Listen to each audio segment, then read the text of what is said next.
Turning our attention now to the ASX, here's Matt Birney and Bulls and Bears with the latest public company views and interviews. Welcome to Bulls and Bears, brought to you today by consumer goods manufacturer and distributor Pental Limited, ASX code PTL. I'm Matt Birney and I'm joined now by the Managing Director of Pental, Charlie McLeish. Hi, Charlie. Good afternoon, Matt. Okay, so Pental either manufactures or distributes a range of iconic Australian household goods such as Huggy fabric softener, White King bleach, Sunlight dishwashing liquid, the well-known Jiffy firelighters, Softly detergents, Country Life soap and more. Last year, the company acquired an online hamper gifting business that by any measure has been a screaming success and has in part led to a stellar set of half-yearly numbers for Pental. Okay, Charlie, we'll get into those numbers in a minute, but just firstly remind me, what did you pay for hampers with Byte and how much top-line revenue did it contribute to your half-yearly sales to December 21? We paid $25 million and coincidentally, it delivered $25 million to our top-line revenue,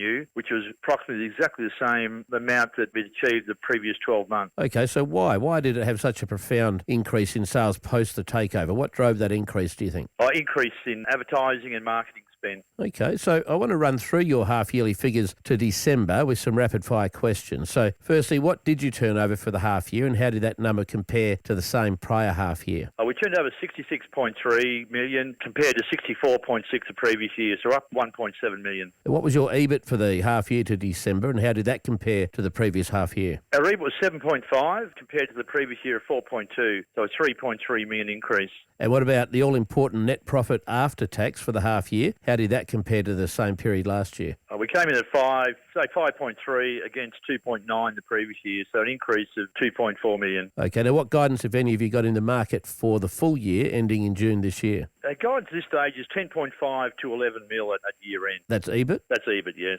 Okay, now did you or will you pay dividend for the half year just finished? Yes, we just paid 1.3 cent dividend, which was a 30% increase on the previous year. So where do you take the business from here? Clearly, you've got a formidable logistics, distribution, sales machine. What else can you bolt onto it? Well, our first priority is to ensure that the hamper business is a 12-month calendar business. And now that we have full channel diversification, now that we've entered the e-commerce channel, we're now looking at a further acquisition that we can take a range of goods across a number of sales channels. Charlie McLeish from Pental, thanks for joining me on Bulls and Bears today. And remember, we're only here to give you information, not advice, which you should of course seek independently. I'm Matt Birney and this is Bulls and Bears. For more public company CEO interviews, go to the Money page on the 6PR, 2GB and 3AW websites and click the Public Companies tab.